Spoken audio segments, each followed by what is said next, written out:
Gafargaon rail station. দেখেন মানুষের কোনো কমতি নেই। দেখেন ছাদে থেকে কিভাবে কি মানুষ নামতেছে। ওই দেখেন একজন খাম্বা দিয়ে নামতেছে। হাই রে মানুষ, কেমনে নামে ভাই এগুলা? ওই দেখেন বাচ্চাটাকে কীভাবে নামাইতেছে।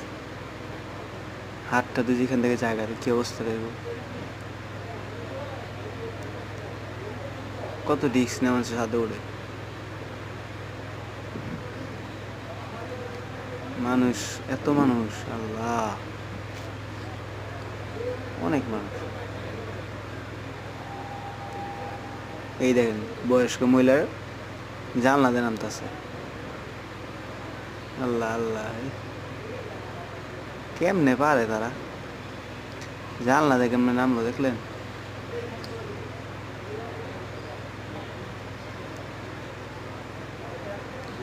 মানুষের কোনো নেই।